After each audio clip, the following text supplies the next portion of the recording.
जय श्री राधे।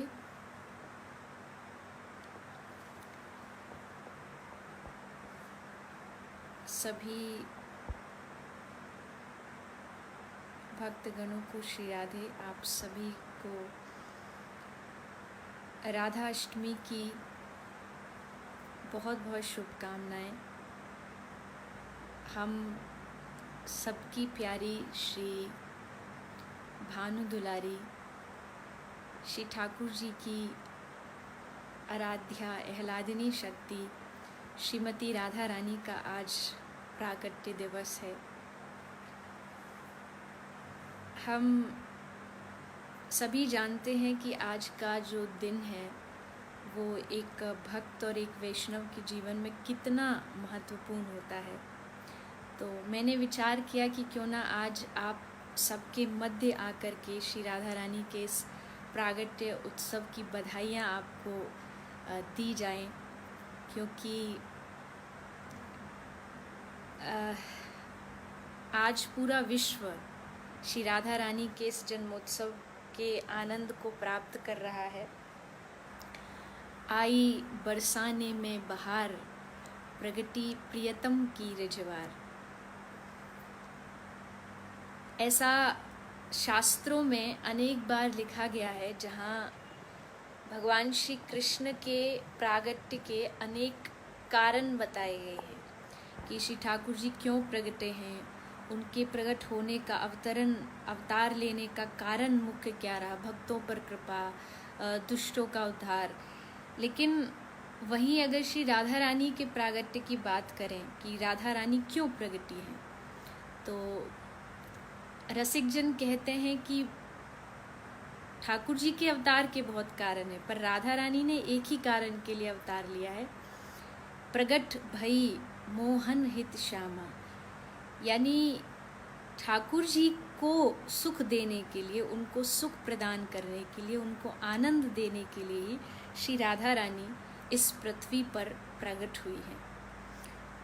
तो श्री ठाकुर जी को रस प्रदान करने के लिए श्री जी आई हैं। तो कहीं ना कहीं जो भी व्यक्ति श्री ठाकुर जी से जुड़ा है, श्री कृष्ण से जुड़ा है, उनके लिए ये एक केंद्र बिंदु बन गया है कि श्री किशोरी जी के चरणों की प्राप्ति करना, उनकी आराधना करना, उनके नाम का चिंतन करना। और भले ही कुछ लोग इस बात से अनभिज्ञ हों, न जानते हों कि श्री राधा कौन थी, किंतु जो जानते हैं, जिनको मालूम है, आप उनसे पूछिए श्री राधा रानी उनके लिए क्या है, तो आप जान पाएंगे कि वास्तविकता में श्री राधा नाम ही ऐसा है जिसको सुन के रोम रोम पुलकित हो उठता है, शरीर में रोमांच होने लगता है केवल एक राधा नाम लेने। और ये सिर्फ हमारी बात नहीं, अगर हम अपने ठाकुर जी की भी बात करें तो रसिक जन कहते हैं राधा नाम सुनते ही श्री ठाकुर जी को मूर्छा आने लगती है, यानी हृदय एकदम, शरीर कांपने लगता है और इतने डूब जाते हैं कि श्री ठाकुर जी की उनको संभालने के लिए सखा मंडली को आगे आना पड़ता है। शास्त्रों में लिखा है, जब प्रथम बार श्री ठाकुर जी ने श्री जी को देखा तो वेणु करान निपतिते, ठाकुर जी की जो सबसे प्रिय वंशी है, जो वेणु है, वो हाथ से छूट के नीचे गिर पड़ी जमीन पर, ठाकुर जी एकदम बेसुध हो गए। तो ऐसी श्री किशोरी जो, ऐसी श्री श्यामा जो आज उनका प्रागट्य, खुशी अत्यंत है, हृदय में अत्यंत प्रसन्नता है। आज पूरा बरसाना इस आनंद में डूबा हुआ है। न जाने कितने दूर दूर से भक्त रसिक जन आ रहे हैं, पर जो नहीं भी आ पाए हैं, जो अपने घरों में हैं, किसी कारण से नहीं जा पाते हैं, आप अपने घर में आज बड़े भाव से राधाष्टमी का उत्सव मनाइए। पहली बात तो आज राधाष्टमी है, तो हम सबको उनके प्रागट्य के लिए व्रत करना चाहिए।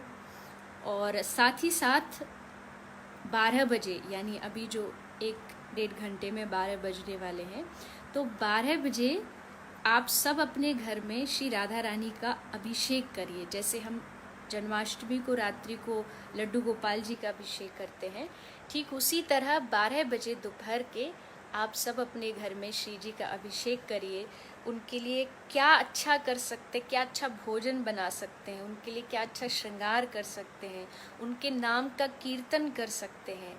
ये सब चीज़ें बड़ा आनंद देती हैं, हृदय को सुख प्रदान करती हैं। तो आप सबसे यही निवेदन है, अपने घरों में खूब आनंद और उल्लास से राधाष्टमी मनाइए। जितने भी लोग आज अभी लाइव में जुड़े हैं, अभी ज़्यादा समय नहीं है, तो अपने घर पर तैयारी करिए 12 बजे अभिषेक की। हम भी यहाँ पर अभिषेक करेंगे, आपको उसका भी दर्शन होगा। और अपने घर पर भी आप श्री राधा रानी का अभिषेक पंचामृत से करिए। दूध, दही, घी, शहद, इन सब से आप श्री राधा रानी का अभिषेक करिए और थोड़ी देर उनकी प्रसन्नता के लिए राधा नाम का संकीर्तन अवश्य करिए। देखिए, जब आप श्री किशोरी जी का नाम लेते हैं, जब आप श्री राधा राधा कहते हैं, तो उससे हृदय में बड़ा सुख पहुंचता है, आनंद आप उसको खुद अनुभव करके देखेंगे तो ये आपको बताना भी नहीं पड़ेगा, आप खुद उसका अनुभव कर पाएंगे। तो आप सभी को राधाष्टमी की बहुत बहुत शुभकामनाएं। आप सबके ऊपर श्री जी खूब खूब कृपा करें और यही उनके चरणों में निवेदन है कि आप और हम सबकी निष्ठा उनके चरणों में और बढ़ती रहे, क्योंकि वो बहुत करुणामयी है और करुणा करने में कभी किसी पर कसर नहीं छोड़ती हैं या पात्र अपात्र नहीं देखती हैं। एक बार श्री राधा रानी ने ठाकुर जी से पूछा कि किसी ने श्री राधा रानी से पूछा कि आप ठाकुर जी से इतना प्रेम क्यों करती हैं। तो श्री राधा रानी ने कहा, मैं प्रेम इसलिए करती हूँ क्योंकि मैं जो कहती हूँ श्री ठाकुर जी वही करते हैं। तो आप क्या कहती हो, ये पूछा गया। तो तब श्री जी ने कहा कि मैं वो करती हूँ, वो कहती हूँ जो ठाकुर जी को प्रिय है। यानी एक आत्मा दो देहधारी। राधा और कृष्ण के प्रेम में, उनके परस्पर संबंध में उसको समझना बड़ा कठिन कार्य है। वो जब किसी सद्गुरु की, किसी महापुरुष की कृपा होती है तभी समझ आता है। तो ऐसा प्रेम है श्री ठाकुर जी का और श्री राधा रानी का। ये प्रेम की अनुभूति हमें भी एक दिन हो और हम सब पर श्री जी की खूब कृपा हो। आप पीछे लाडली जी का दर्शन कर सकते हैं। तो ऐसे ही आप सब अपने घर में राधाष्टमी का उत्सव मनाइए, खूब आनंद लीजिए और 12 बजे पुनः आप सब हम मिलकर के श्री राधा रानी का अभिषेक करेंगे। तब तक के लिए राधा राधा नाम लेते रहिए, प्रसन्न रहिए, आनंदित रहिए।